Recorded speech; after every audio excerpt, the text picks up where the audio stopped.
वंदनीय विद्वज्जन, भगवत चरण कमलानुरागी बंधुओं, श्रद्धामयी माताओं, श्रीधाम वृंदावन के इस भव्य भाव भरे दिव्य वातावरण में, इस आश्रम के उस आध्यात्मिक वातावरण की कथा श्री हनुमान जी महाराज की अकारण करुणा के कारण प्राप्त करें। उसके पूर्व बड़े प्रेम से श्री भगवान नाम संकीर्तन मिलजुल कर मस्ती के साथ बोलें।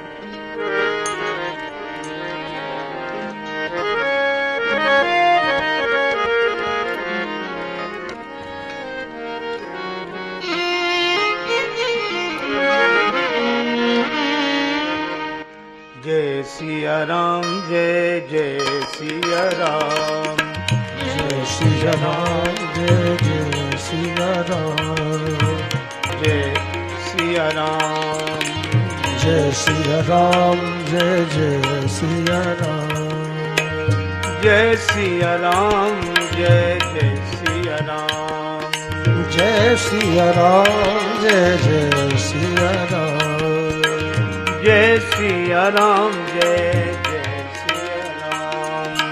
जय सिया राम, जय जय सिया राम, जय सिया राम, जय जय सिया राम, जय सिया राम, जय जय सिया राम, जय सिया राम, जय जय सिया राम, जय सिया राम, जय जय सिया राम, जय सिया राम, जय जय सिया राम, जय सिया राम, जय जय सिया राम, जय सिया राम, जय जय सिया राम, जय सिया राम, जय जय सिया राम, जय सिया राम, जय जय सिया राम, जय सिया राम, जय जय सिया राम, जय सिया राम, जय जय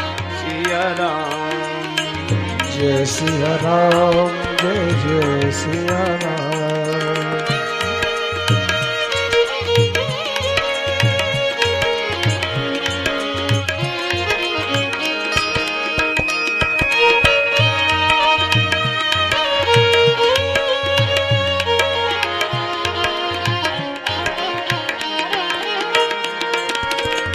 जय सिया राम, जय जय सिया राम, जय सिया राम, जय जय सिया राम, जय सिया राम, जय जय सिया राम, जय सिया राम, जय जय सिया राम, जय सिया राम, जय जय सिया राम, जय सिया राम, जय जय सिया राम, जय सिया राम, जय जय सिया राम, जय सिया राम, जय जय सिया राम, जय सिया राम, जय जय सिया राम, जय सिया राम, जय जय सिया राम, जय सिया राम, जय जय सिया राम, जय सिया राम, जय जय सिया राम, मंगल भवन अमंगल आरी, मंगल भवन अमंगल वारी, उमा सहित जय जपत पुरारी, उमा सहित जय जपत पुरारी, जिनकर नाम लेत जग माही, जिनकर नाम लेत जग माही, सकल अमंगल मूल न साही,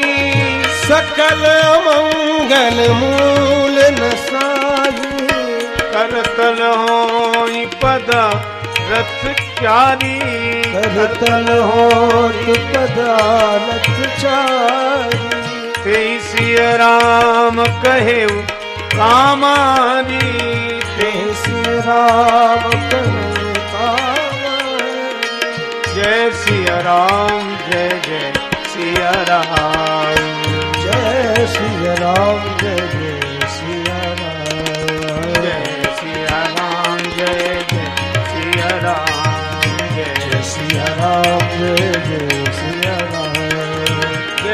सिया राम जय जय सिया राम जय सिया राम जय जय सिया राम सिया राम जय जय सिया राम जय सिया राम जय जय सिया राम जय सिया राम जय जय सिया राम जय सिया राम जय जय सिया राम जय सिया राम जय जय सिया राम जय सिया राम जय जय सिया राम जय सिया राम जय जय सिया राम जय सिया राम जय जय सिया राम जय सिया राम जय जय सिया राम जय सिया राम जय जय सिया राम जय सिया राम जय जय सिया राम जय सिया राम जय जय सिया राम जय सिया राम जय जय सिया राम जय सिया राम जय जय सिया राम जय सिया राम जय जय सिया राम जय सिया राम जय जय सिया राम जय सिया राम जय जय सिया राम जय सिया राम जय जय सिया राम जय जय सिया राम जय जय सिया राम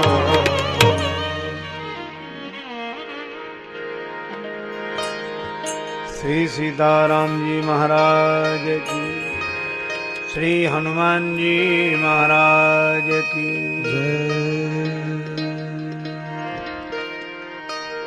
श्री तुलसीदास जी महाराज की जय हो श्री वृंदावन धाम की जय जय जय श्री राधे जय जय श्री राधे श्री राधे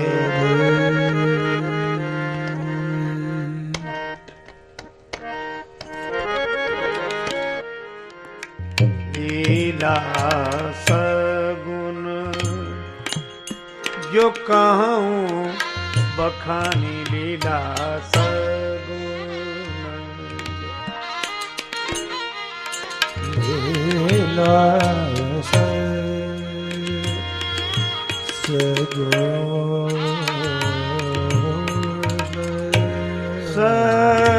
सगुन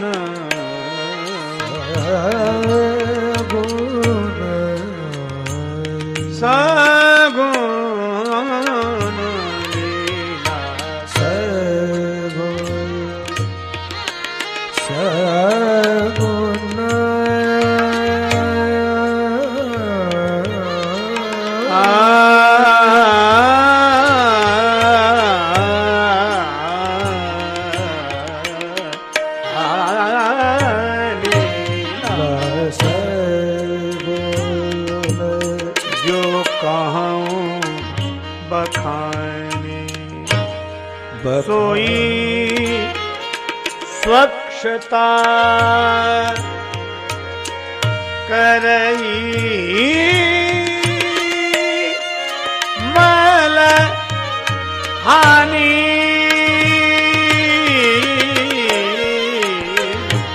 लीला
संत शेखर कलिपावनावतार श्री सीताराम चरणाम्बुज चंचरीक भगवत भक्ति भूषण गोस्वामी श्री तुलसीदास जी महाराज लिखते हैं, भगवान श्री राघवेंद्र की सगुण लीला श्री रामचरितमानस सरोवर के जल की स्वच्छता है, और इस जल में जो साधक मनः शरीर से अवगाहन करेगा उसे अवश्य जीवन की पवित्रता प्राप्त होगी। इसी आधार पर इस बार मानस के कुछ प्रसंगों की चर्चा, मानस के ही द्वितीय सोपान अयोध्या कांड के आधार पर हम लोगों ने भगवत कृपा से श्रवण की। प्रसंग यह है, श्री भरत गुरुदेव से कहते हैं, गुरुदेव मुझे यह पद नहीं चाहिए। पद तो चाहिए पर यह पद नहीं चाहिए। देखे बिनु रघुनाथ पद, जिय के जरनी न जाए।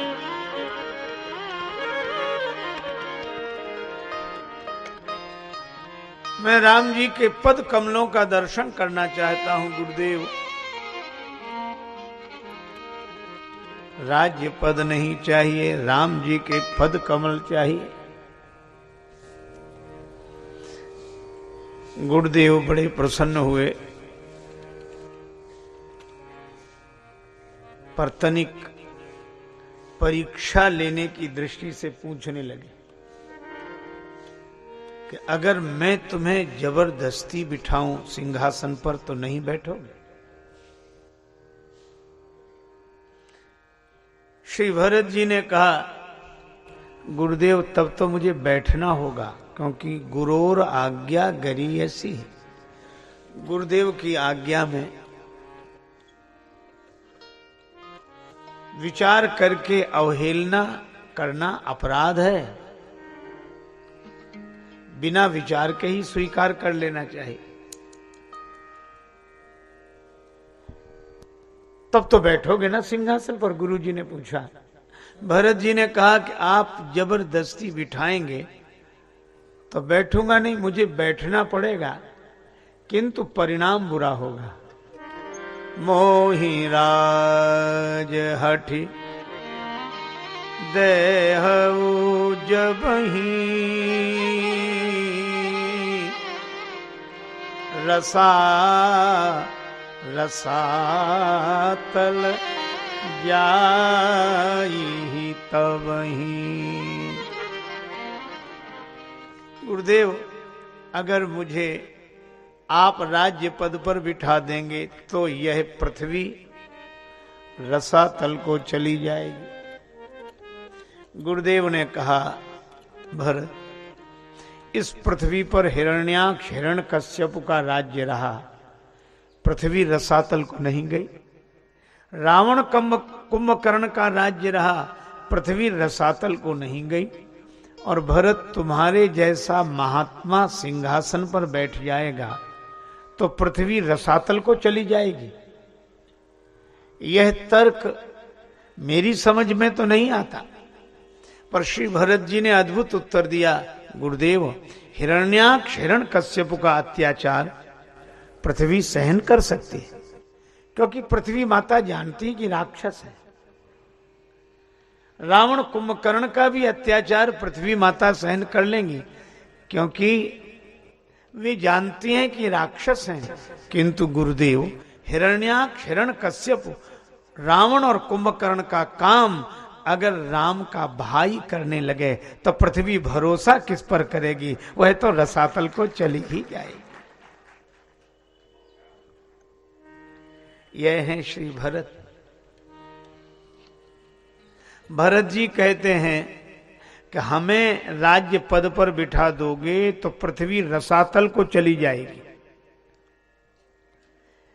इस उदात्त चरित्र का श्रवण करके आज की परिस्थिति में कल्पना कीजिए श्री भरत कहते हैं कि हमें राज्य पद पर बिठा दोगे तो पृथ्वी रसातल को चली जाएगी, और आज का आदमी कहता है कि अगर हमें पद पर नहीं बिठाओगे तो देश रसातल को चला जाएगा। हा? इसको रसातल में जाने से बचाना तो हमें बिठाओ। और भरत जी कहते हैं रसा रसातल जाई ही तबही। अच्छा, एक बात कहूं, इस प्रसंग के संदर्भ में ही मुझे वह बात याद आई। जब श्री राम जी सुग्रीव जी से मिले तो सुग्रीव जी ने कहा कि महाराज, मुझ में और मेरे बड़े भाई बाली में बहुत प्रेम था। मैं का बेटा माया भी आया, आधी रात को उसने ललकारा, बाली कैसे सहन कर लेता।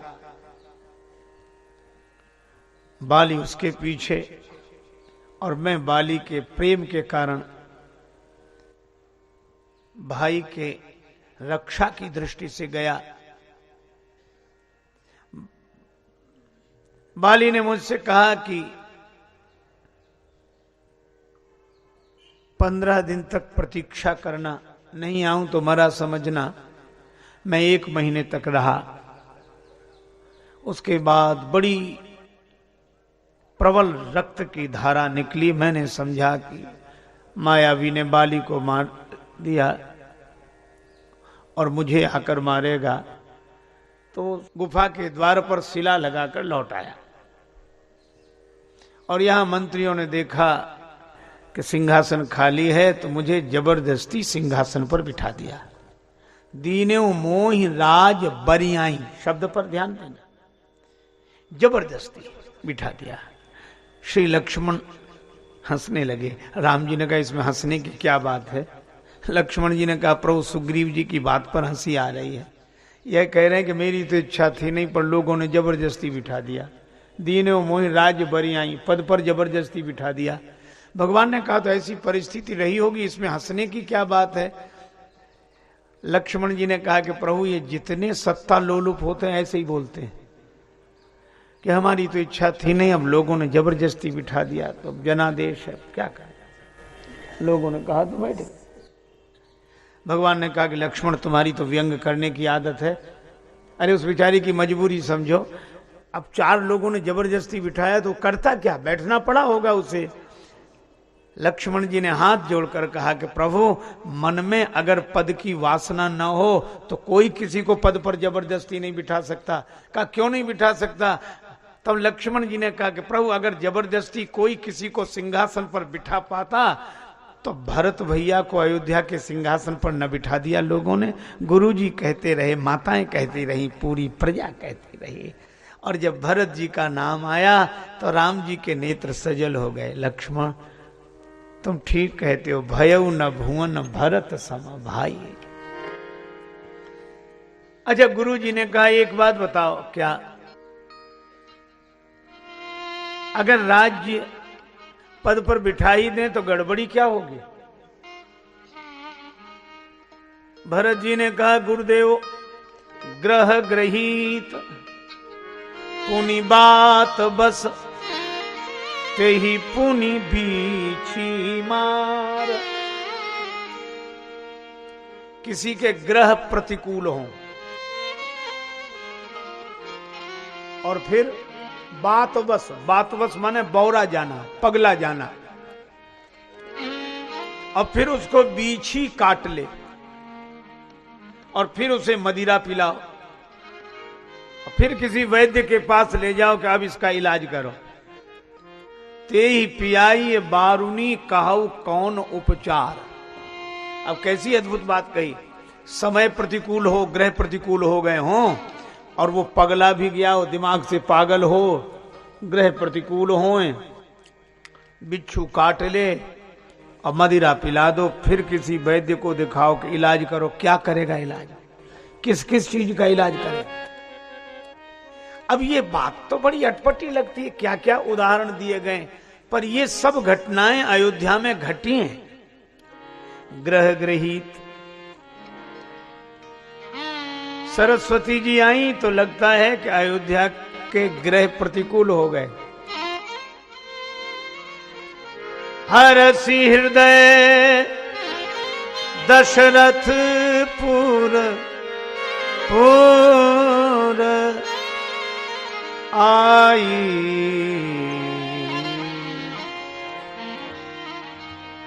जनुग्रह जनुग्रह दशा दुसह दुख दाई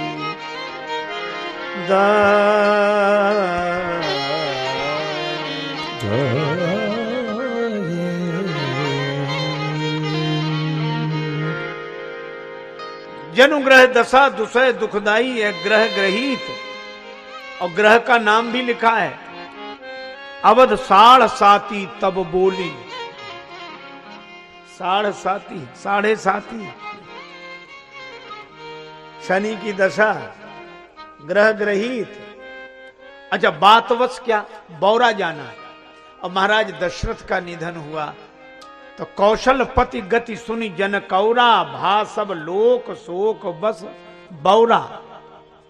और बीछी मारना क्या है, राम जी का वनगमन, नगर व्याप गई बात सुती थी, सुवत चढ़ी जनु सब तन बीछी, और ते ही पियाई बारुनी, क्या सबते कठिन राज मद भाई।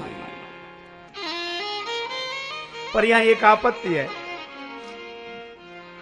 राम जी का वनगमन पहले हुआ है, दशरथ जी का निधन बाद में, पर यहां कहा गया बात बस उसके बाद बीछी मार। तो ये व्यतिक्रम क्यों है?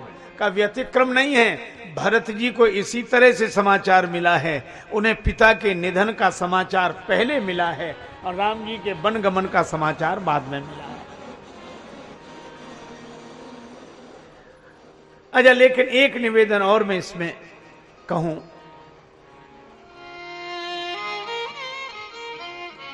केवल सच बोल देना ही काफी नहीं है, सच को बोलने का ढंग भी आना चाहिए। मेरे परिचय में है एक, वे बराबर कहते हैं हमें झूठ से बहुत नफरत है, सत्य बोलो सत्य बोलो, और हम तो सत्य कहते हैं। सत्य, ये बात सही है, वो बिल्कुल सत्य कहते हैं, पर सत्य ऐसे कहना चाहिए जैसे सत्य ना हो शस्त्र हो गया हो। देखो भाई, बोलने का ढंग कोई भरत जी से सीखे। भरत जी क्या करते हैं, गुरु जी ने कहा तो तुरंत बोले, गुरुदेव आप तो ठीक कह रहे हैं, बड़े का सम्मान रखना, उसकी बात का खंडन नहीं करना, फिर अपनी ओर से निवेदन करना। एक सज्जन कह रहे थे, कहता तो है वो भले की लेकिन बुरी तरह। भले की बात भी बुरी तरह कहनी चाहिए क्या? एक सज्जन कह रहे थे, सत्य तो कड़वा होता है, बुरा लगता ही है, सच तो कड़वा होता है। अरे हमने कहा सच कड़वा नहीं होता, हम अपनी कड़वाहट सच में मिला देते हैं, अभिमान की कड़वाहट सच में मिला देते हैं। नम्रता पूर्वक सही बात कहिए, प्रीति पूर्वक सही बात कहिए। भरत जी पहले अपने वचन को किसी चीज में डुबोते हैं तब बोलते हैं। अच्छा, रोटी तो वही है, रूखी दे दो तो स्वाद नहीं आता, घी लगा के दे दो तो आदमी आराम से ग्रहण कर लेता है। होम्योपैथी वाले औषधि को भी मधुरिमा से युक्त कर देते हैं। तो अपनी बात को ऐसे ढंग से कहना चाहिए। पहले डुबा लो किसी चीज में, किस में डुबाएं? तुलसीदास जी कहते हैं, भरत जी भी डुबाते हैं अपनी बात किसी चीज में। किसमें? भरत कमल कर जोरी धर्म धुरंधर धीर धरि बचन अमीय जनु बोरी देत उचित उत्तर सवही। श्री भरत से गुरुदेव ने कहा, क्या चाहते हो? भरत जी बोले, बस एक ही इच्छा है, प्रात काल प्रात काल प्रात प्रात काल चले हाँ प्रभो प्रातः काल चलिया चले हो प्रभु पाई प्रभु पाई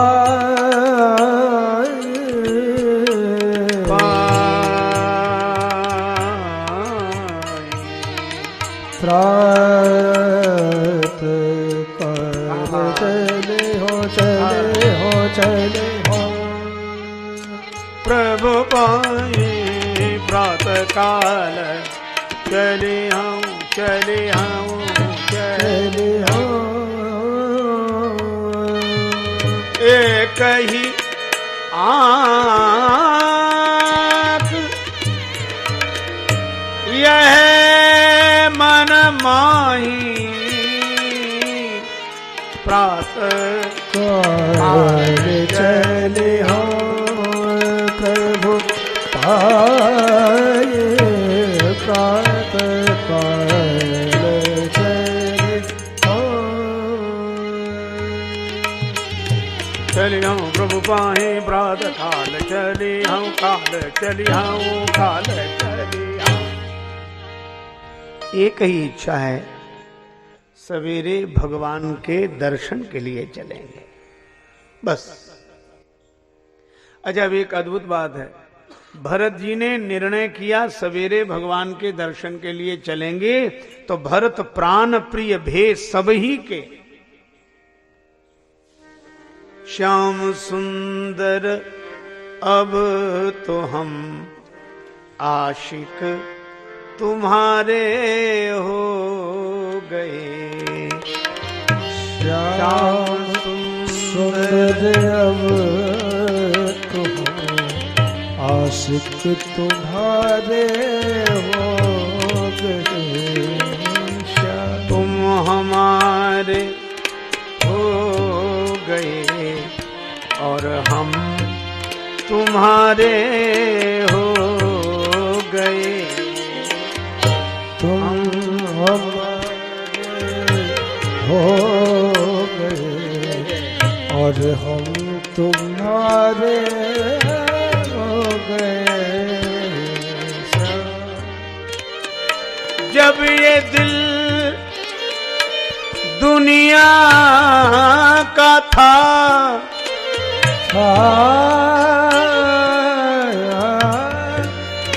जब ये दिल दुनिया का था, दुश्मन हजारों हो गए। दुश्मन हजारों हो गए। जब ये दिल दुनिया दुनिया दुनिया दुनिया का था,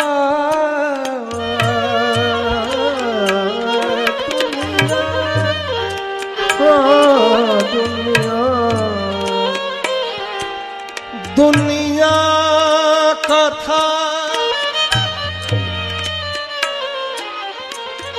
जब ये दिल दुनिया का था, दुश्मन हजारों बन गए। दुश्मन हजारों बन गए। अब ये दिल तुमको दिया, हर दिल के प्यारे हो गए। अब ये दिल तुमको दिया, हर दिल के प्यारे हो गए। श्याम सुंदर अब ये दिल अब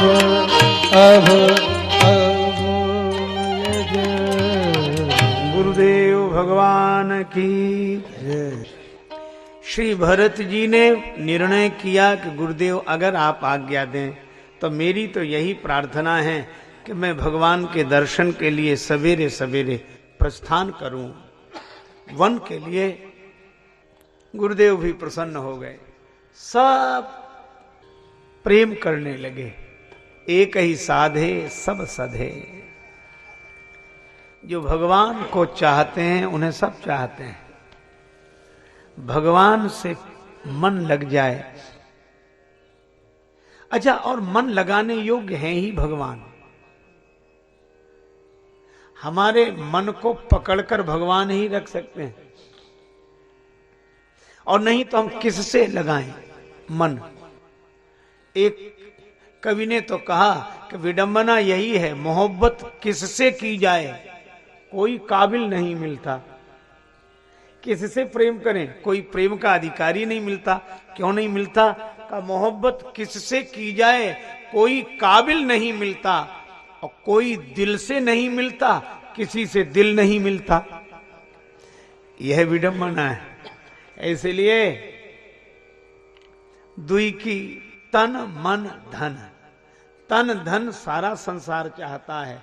दुई की सब चाह विनीत करें, को गाहक ना इकले मन को।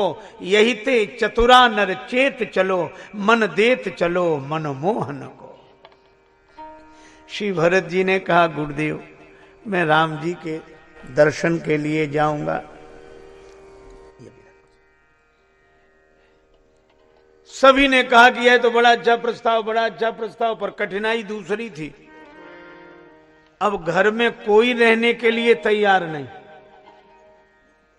सभी कहेंगे, कहते हैं हम भी चलेंगे राम जी के दर्शन के लिए, हम भी चलेंगे, हम भी चलेंगे, हम भी चलेंगे।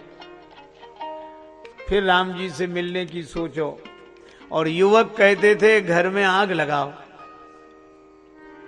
जरऊ सुसंपत्ति सदन सुख, सुहृद मातु पितु भाई।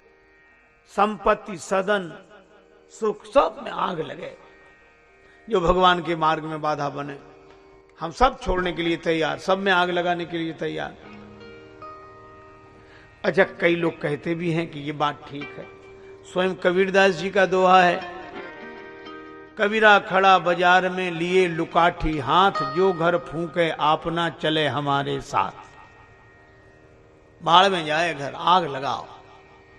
और वृद्ध कहते थे कि नहीं नहीं, घर का इंतजाम पहले। और युवक कहते थे घर छोड़ो, भगवान के पास चलो, और ये घर में आग और लगाओ ताकि लौटने का भी झंझट ना रहे भगवान के पास। अब मतभेद हुआ तो समाधान के लिए भरत जी के पास आए।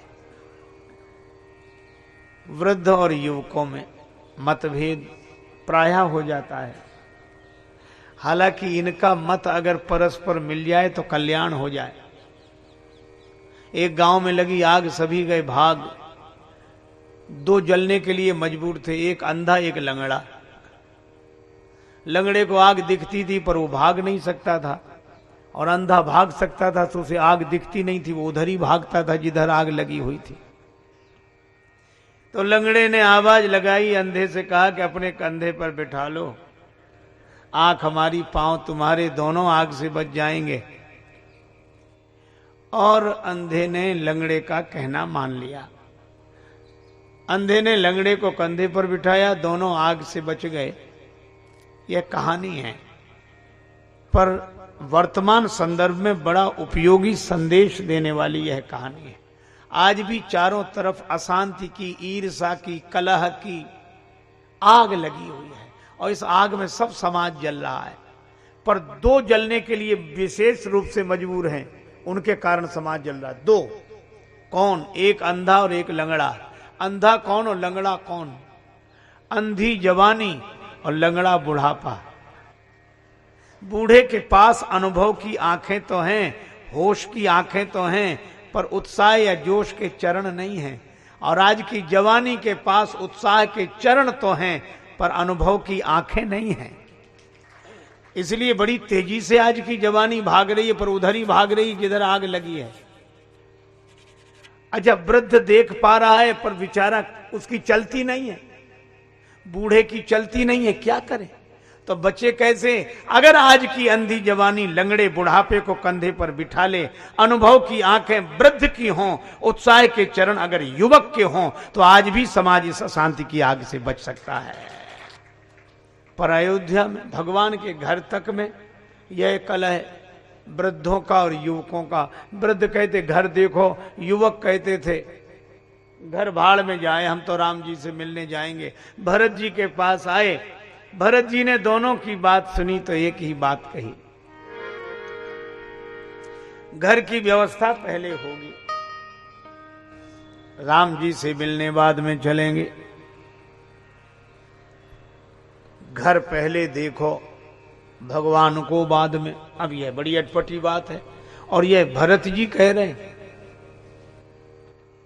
किसी तो युवकों ने कहा कि हमें आश्चर्य, हम तो आपके कारण प्रभावित हुए थे कि आपके साथ भगवान के दर्शन के लिए चलेंगे, आप भगवान के लिए इतनी महत्वपूर्ण बातें कर रहे थे, पर अब आप ही कह रहे हो कि घर पहले देखो, भगवान से मिलने बाद में चलो।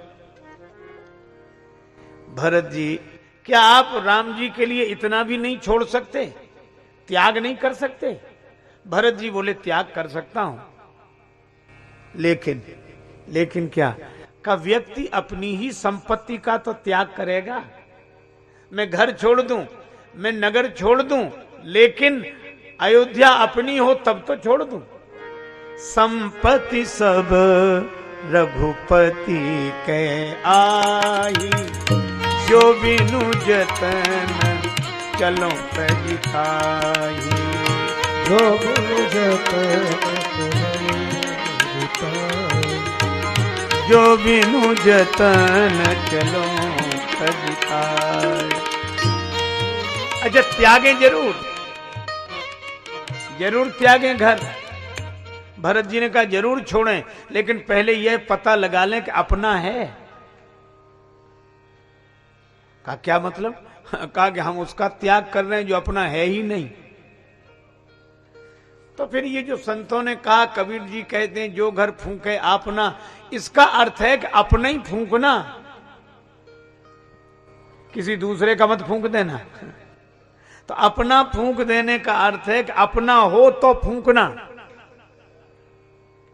तो फूंकने का अर्थ है ये अपना फूंक दो, अपना मानना फूंक दो।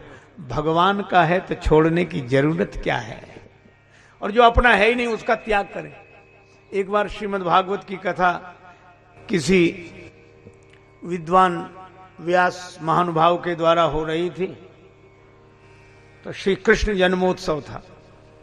तो उसमें तो ऐसे होता ही है, नंद के आनंद भयो, जय कन्हैया लाल की, सभी नाचने लगे, कूदने लगे हो। तो कुछ लोग मंच के ऊपर भी आ गए।